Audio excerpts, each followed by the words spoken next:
अस्सलामुअलैकुम for all viewer. आज हम पढ़ेंगे monotonic function and first derivative test. जब हम मोनोटोनिक फंक्शन को पढ़ेंगे उसके अंदर ही हम फर्स्ट डेरिवेटिव टेस्ट पढ़ेंगे।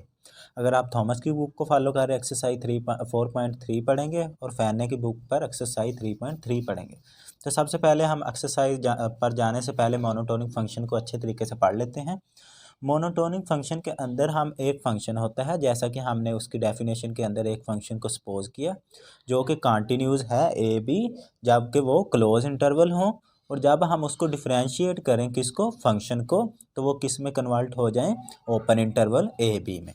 इसके अंदर दो कंडीशनें आती हैं। असल मोनोटोनिक फंक्शन वो फंक्शन होते हैं जहाँ पर हम देखते हैं कि फंक्शन कहाँ पे इंक्रीज़ हो रहा है और फंक्शन कहाँ पर डिक्रीज़ हो रहा है। तो फर्स्ट कंडीशन के अंदर हम देखते हैं फंक्शन कैसे इंक्रीज़ होता है। जब हमारे पास डेरिवेटिव, ये निशान रिप्रेजेंट कर रहा है डेरिवेटिव को, कि जब हम डेरिवेटिव उसका ज़ीरो से बड़ा होगा किस पर, जब ए बी क्या होंगे, ओपन इंटरवल पर होंगे, तो इसका फंक्शन इंक्रीज़ होगा क्लोज इंटरवल पर। और इसी तरीके से जब हम डेरिवेटिव लेते हैं एक्स का और वो ज़ीरो से छोटा होता है किस पे, ओपन इंटरवल ए बी पर, और इसका फंक्शन डिक्रीज़ होगा किस पर, क्लोज इंटरवल ए बी पर। अभी आपको ये बात समझ नहीं आ रही होगी, हम अब देखते हैं एक्सरसाइज के अंदर क्वेश्चन, तो फिर आपको मज़ीद समझ आएगी। तो हम करते हैं नेक्स्ट क्वेश्चन। क्वेश्चन नंबर 1 है हमारे पास, एफ का डेरिवेटिव एक्स ब्रैकेट एक्स -1 को, इसके अंदर उसने हमें डेरिवेटिव पहले ही दे दिया है, तो हमने अब क्या देखना है, क्रिटिकल पॉइंट, और देखना है एफ इंक्रीजिंग और डिक्रीजिंग। अगर हम इसको देखें कि फंक्शन इंक्रीज़ हो रहा है डिक्रीज़ हो रहा है, ये किसके अंदर आएगा, मोनोटोनिक फंक्शन के अंदर। और क्रिटिकल पॉइंट हमने पहले पिछली एक्सरसाइज के अंदर पढ़ा है, उसकी मदद से हम क्रिटिकल पॉइंट फाइंड करेंगे। क्रिटिकल पॉइंट क्यों फाइंड करेंगे, क्योंकि ये हमारी हेल्प करता है कि फंक्शन कहाँ पे इंक्रीज़ हो रहा है और फंक्शन कहाँ पे डिक्रीज़ हो रहा है। तो अब हम देखते हैं क्वेश्चन नंबर 1। तो क्रिटिकल पॉइंट हमारे पास क्या होता है, जहाँ पे हमारा फंक्शन अनडिफाइन हो या वो ज़ीरो के बराबर हो। तो अगर हम बात करें कि इसका डेरिवेटिव तो पहले ही लिया हुआ है, तो क्रिटिकल पॉइंट के अंदर भी हम डेरिवेटिव लेते हैं, तो यहाँ पर हम डेरिवेटिव नहीं लेंगे। अगर मैं ज़ीरो पुट करूँ इसके अंदर, तो x की जगह ज़ीरो और ये ज़ीरो, तो किसके बराबर आ जाएगा, ज़ीरो -1, मतलब ज़ीरो के बराबर। मीन एक तो क्रिटिकल पॉइंट इसका क्या होगा, ज़ीरो।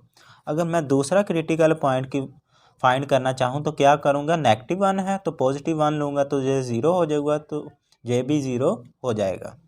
मैं +1 लेता हूँ, 1 x की जगह और 1 x की जगह, तो ब्रैकेट के अंदर क्या आ जाएगा, ज़ीरो, तो मीन सारा फंक्शन ही ज़ीरो के बराबर आ जाएगा।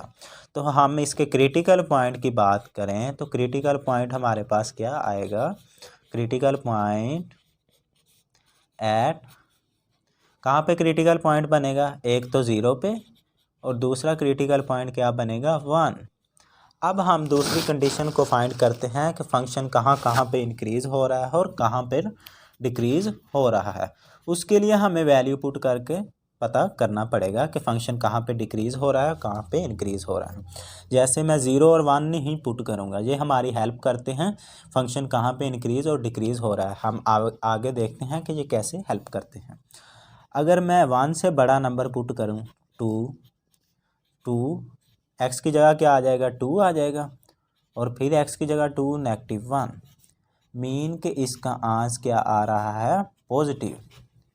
अगर मैं 3 पुट करता हूँ, 3 -1, तो क्या आ जाएगा, 3 2 6, मीन कि जब मैं 1 से बड़ा नंबर पुट करूँगा तो मेरा फंक्शन क्या हो रहा है, इंक्रीज़, क्योंकि पॉजिटिव वैल्यू आ रही है। अगर मैं 0 से छोटी वैल्यू पुट करता हूँ, -1, क्योंकि 0 हमें बता रहा है, 0 और 1 हम पुट नहीं करेंगे, बल्कि ये हमारे फंक्शन को इंक्रीज़ और डिक्रीजिंग पॉइंट बताएंगे। अगर मैं -1 पुट करता हूँ x की जगह -1 और फिर -1, तो मेरा फंक्शन क्या हो रहा है, -1 और -2 फिर भी पॉजिटिव ही आएगा, क्योंकि नेगेटिव और नेगेटिव क्या हो जाएगा, पॉजिटिव। और अगर मैं -2 पुट करता हूँ, -2, -1, -2, -3, तो नेगेटिव पॉजिटिव 6 के मीन मेरा फंक्शन नेगेटिव वैल्यू पर भी बढ़ रहा है। तो इंक्रीजिंग पॉइंट क्या होंगे हमारे पास, इंक्रीजिंग पॉइंट ऑन कब इंक्रीज़ हो रहा है कि जब हमारे पास नेगेटिव इन्फिनिटी, मतलब मैं कोई भी नेगेटिव नंबर पुट करूं कहाँ तक, 0 तक, तो मेरा फंक्शन क्या होगा, ओपन। क्योंकि 0 तो हम पुट नहीं कर सकते, 0.1 भी पुट करूँगा तो मेरा फंक्शन इंक्रीज़ होगा। ओपन इंटरवल का मतलब है कि 0 इंक्लूड नहीं होगा। और दूसरा पॉइंट हमारे पास क्या बनेगा, एंड। और जब मैं 1 से बड़ा नंबर पुट करूँगा तो मैं 1 पर भी ओपन रखूँगा और इन्फिनिटी पर भी ओपन रखूँगा। तो ये मेरे फंक्शन क्या हो गए, इन पॉइंट पर इंक्रीज़। और अगर मैं डिक्रीजिंग फंक्शन की बात करूँ तो डिक्रीज़ हमारे पास कब होगा, जब मैं, डिक्रीज़ तो हो ही नहीं रहा, तो डिक्रीज़ तो 0 और 1 पर ही होगा, क्योंकि इसका आंसर क्या आ रहा है दोनों पॉइंटों पर, 0। क्योंकि अगर मैं 0.1 पुट करता हूँ तब भी इसका आंसर नेगेटिव में आ जाना है। कैसे, जब x की जगह 0.1 और 0.1 -1, तो 0.1 नेगेटिव 0.9, मीन इसका आंसर क्या आ रहा है, नेगेटिव। तो इसी तरीके से या इन दोनों पॉइंटों पर फंक्शन डिक्रीज़ होगा। ये तो क्वेश्चन था बहुत इजी। अब हम जब अगला क्वेश्चन करेंगे वो बहुत ही डिफ़िकल्ट है, हम देखते हैं कैसे डिफ़िकल्ट है, लेकिन मैं आपको समझाऊंगा। तो चलते हैं नेक्स्ट क्वेश्चन की तरफ। बुक के अंदर हमें सी पॉइंट भी दिया हुआ है कि आपने अज्यूम करना है कि मेरी वैल्यू कहाँ पे लोकल मैक्सिमम है और लोकल मिनिमम है। लोकल मैक्सिमम और लोकल मिनिमम हम पिछली एक्सरसाइज के अंदर तरतीब से पढ़ आए हैं। यहाँ पे आपने सिर्फ इतना कॉन्सेप्ट रखना है कि हम क्या पढ़ रहे हैं, मोनोटोनिक फंक्शन। तो अगर हमारे पेपर में ये क्वेश्चन आएगा तो वो हमें कहेगा find the monotonic function and first derivative test. Monotonic function find करेंगे with the help of first derivative test. तो अगर आपको सी पॉइंट करना भी चाहते हैं तो आपने इस तरह अज्यूम करना है कि जो क्रिटिकल पॉइंट होगा, जो छोटा क्रिटिकल पॉइंट होगा, 0 मतलब यहाँ पे छोटा क्रिटिकल पॉइंट है, तो ये लोकल मैक्सिमम होगा, और 1 हमारा बड़ा पॉइंट है तो 1 लोकल मैक्सिमम होगा। तो अब हम करते हैं नेक्स्ट क्वेश्चन। नेक्स्ट क्वेश्चन है हमारे पास f का डेरिवेटिव x -1 x + 2। तो सबसे पहला हमें क्रिटिकल पॉइंट फाइंड करना है। वो आपको कहे या ना कहे, क्वेश्चन के अंदर क्रिटिकल पॉइंट फाइंड करें या ना करें, तो मोनोटोनिक फंक्शन के लिए आपको क्रिटिकल पॉइंट निकालने पड़ने हैं। आपने पिछले क्वेश्चन के अंदर देखा था क्यों निकालने पड़ते हैं। अगर मैं इसके अंदर +1 पुट करता हूँ तो 1 -1 1 + 2 मीन के जहाँ पे 0 तो सारा क्वेश्चन ही ओवरऑल 0 हो जाएगा। अब मैं थोड़ा सा तेज़ी से काम करूँगा क्योंकि अब आपको जनरल कॉन्सेप्ट पता चल गए होंगे। अगर मैं -2 पुट करता हूँ, -2 -1 -2 +2, तो यह 0 हो जाएगा, तो पूरा ओवरऑल फंक्शन क्या हो जाएगा, 0। अब हम देखते हैं कि फंक्शन कहाँ पे इंक्रीज़ होता है, कहाँ पे डिक्रीज़ होता है। तो पहले मैं क्रिटिकल पॉइंट शो कर दूँ, क्रिटिकल पॉइंट एट जब 1 होगा एंड -2। इसी तरीके से हम फंक्शन को देखते हैं कि फंक्शन कहाँ पे इंक्रीज़ होता है, कहाँ पे डिक्रीज़ होता है। जब मैं 1 से बड़ा नंबर पुट करता हूँ, मतलब मैं 2 पुट करूँगा, 2 -1 x की जगह 2 आ जाएगा, और यहाँ पे क्या आ जाएगा, 2 + 2। तो मैं देख सकता हूँ कि मेरा आंसर क्या आ रहा है, +5। इसी तरीके से जब मैं 3 पुट करता हूँ, आपने एक दो नंबर पुट करके देख लेना है कि आपके क्वेश्चन के अंदर पॉजिटिव वैल्यू आ रही है ना, तो आपने डायरेक्ट लिख देना है सिंपली, सारा करने की आपको ज़रूरत नहीं है। अब मैं देख सकता हूँ कि अगर मैं 1 से बड़ा नंबर पुट करता हूँ तो मेरा आंसर क्या आ रहा है, पॉजिटिव। अब हम देखते हैं -2 से छोटा नंबर। -2 से मैं 3 पुट करता हूँ, छोटा नंबर, -3 -1 -3 + 2, तो मेरा आंसर क्या आएगा, नेगेटिव, क्योंकि -4 -1 मीन कि इसका आंसर क्या आ रहा है, पॉजिटिव। नेगेटिव और नेगेटिव आपस में कट आउट, और 4 इसका आंसर बनेगा, क्योंकि नेगेटिव और नेगेटिव क्या होते हैं, पॉजिटिव।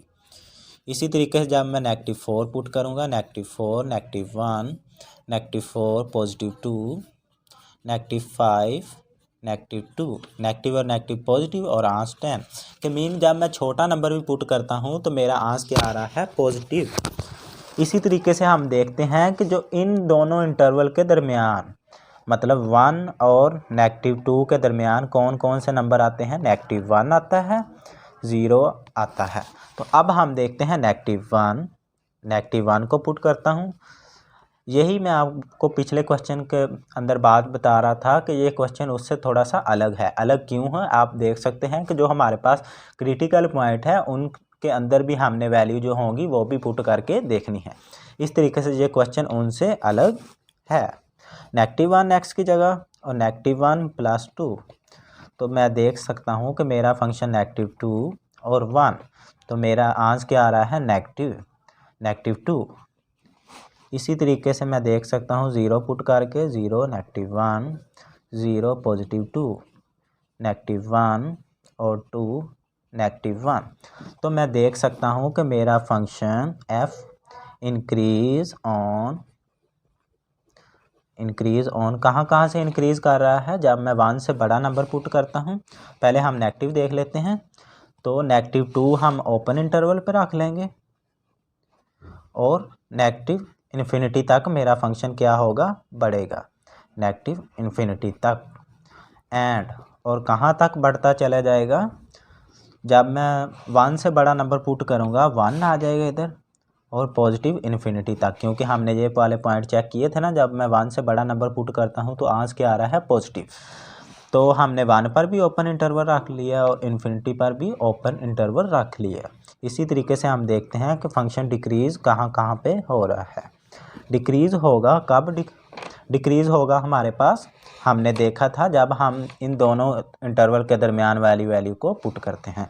तो हम इन दोनों को ओपन रख लेते हैं। ओपन का मतलब क्या होता है कि जहाँ 1 और -2 इंक्लूड नहीं होगा, बल्कि इनके दरमियान वाली वैल्यू इंक्लूड होंगी। तो ये था हमारे पास क्वेश्चन नंबर 2। क्वेश्चन नंबर 3 इससे ज़रा अलग है, वो भी हम देख लेते हैं। इसके अंदर भी लोकल मैक्सिमम और लोकल मिनिमम वही होंगे, क्योंकि छोटा वैल्यू क्या थी इसके अंदर, -2, और बड़ी वैल्यू क्या थी, 1। तो अब हम देखते हैं क्वेश्चन नंबर 3। क्वेश्चन नंबर 3 के अंदर उन्होंने हमें क्या दे दी है, पावर। तो हमने सबसे पहले इसके अंदर भी क्रिटिकल पॉइंट फाइंड करना है। क्रिटिकल पॉइंट कब होगा, जब हम पुट करते हैं +1, तो ये वाली वैल्यू क्या हो जाएगी, 0 1 + 2। जब एक वैल्यू 0 तो ये भी ऑटोमेटिकली 0। और इसी तरीके से ये +2 है, तो अगर हम -2 पुट करेंगे डेरिवेटिव के अंदर, -2 +2, तो इसका आंसर भी क्या आ जाएगा, 0। इसी तरीके से अब हम देखते हैं कि फंक्शन कहाँ पे इंक्रीज़ होता है और कहाँ पे डिक्रीज़ होता है। तो उसके लिए हमें क्या, सबसे पहले क्रिटिकल पॉइंट फाइंड होने चाहिए। तो क्रिटिकल पॉइंट हमारे पास क्या बनेगा, क्रिटिकल पॉइंट ऑन -2 and 1। तो अब हम देखते हैं कि फंक्शन कहाँ पे इंक्रीज़ होता है, कहाँ पे डिक्रीज़। अब हम 1 तो पुट नहीं कर सकते, 1 से अगला नंबर क्या होगा, 2 पुट करते हैं। तो x की जगह क्या आ जाएगा, 2 -1 का स्क्वायर 2 + 2। इसका आंसर मतलब क्या आएगा, पॉजिटिव 1 प्लस ब्रैकेट 4। तो इसका ओवरऑल आंसर क्या हो जाएगा, 4। मीन के इसका आंसर क्या आ रहा है, पॉजिटिव। अब हमें सारे नंबर पुट करने की ज़रूरत नहीं है, बल्कि हमने क्या लगाना है, गैस कि मतलब मैंने 2 पुट किया तो इसका आंसर पॉजिटिव आ रहा है, 3 पुट करूँगा तब भी पॉजिटिव आएगा। इसी तरीके से अब हम देखते हैं -2 से छोटा नंबर, -2 से छोटा नंबर -3। तो -3 है, -3 पुट करूँगा मैं इधर, 2 का स्क्वायर -3 2। ये क्या हो जाएगा, -4 -1 -4 का स्क्वायर 16 और -1, मीन के इसकी आंसर क्या आया, -16। कि अब इसकी वैल्यू क्या आना होगी, नेगेटिव। इसी तरीके से जब मैं 4 पुट करूँगा तो 5 आ जाएगा, इधर -2 आ जाएगा। तो मीन इसकी वैल्यू, ये तो स्क्वायर किस में कन्वर्ट कर देगा, नेगेटिव को पॉजिटिव, और ये नेगेटिव वैल्यू, एक नेगेटिव और एक पॉजिटिव वैल्यू जब हम इनको मल्टीप्लाई करते हैं तो इनका आंसर क्या आता है, नेगेटिव। तो मीन हमारा फंक्शन डिक्रीज़ होगा। अब हम देखते हैं कि हमारे इंटरवल -2 और 1 के दरमियान जो वैल्यू आती है वो क्या होती है, इंक्रीज़ होती है या डिक्रीज़ होती है। सबसे पहले मैं -1 पुट करना चाहूँगा। x के अंदर जब हम -1 पुट करेंगे, -1 का स्क्वायर -1 +2, तो ये क्या हो जाएगा, -2 का स्क्वायर +1 नेगेटिव का स्केयर लेते हैं तो पॉजिटिव में कन्वर्ट हो जाता है, 1 से मल्टीप्लाई होगा तो पॉजिटिव ही आएगा। और जब मैं 0 पुट करता हूँ तो 0 नेगेटिव 1 का स्केयर, 0 पॉजिटिव 2, नेगेटिव 1 का स्केयर क्या हो जाएगा पॉजिटिव, तो ओवरऑल आंसर क्या हो जाएगा 1 2 से मल्टीप्लाई होगा तो 2। तो यहाँ पर भी हमारा फंक्शन क्या होगा इंक्रीज। तो अब हम लिखते हैं कि हमारा function f is increasing on कहाँ तक इंक्रीज होगा। सबसे पहले तो हमने क्या किए थे, पॉजिटिव नंबर पुट किए थे, तो पॉजिटिव नंबर से हमारा फंक्शन इंक्रीज होगा। पॉजिटिव क्रिटिकल पॉइंट क्या था 1 पर हम क्या रखेंगे ओपन इंटरवल, और पॉजिटिव इन्फिनिटी पर भी ओपन इंटरवल। एंड दूसरा हमारे पास क्या था पॉइंट, जब हमारे पास इंटरवल क्या थे -2 और 1, तो हमारा फंक्शन भी इंक्रीज हो रहा था। तो हम -2 पर भी ओपन रख देंगे और 1 पर भी ओपन रख देंगे, क्योंकि -2 और 1 तो इंक्लूड नहीं होगा, बल्कि इनके दरमियान वाले पॉइंट इंक्लूड होंगे, जैसा कि 0 और -1। तो यहाँ पर हम देख सकते हैं कि हमारा फंक्शन क्या हो रहा है इंक्रीज। तो हमारा फंक्शन डिक्रीज कब होगा, फंक्शन इज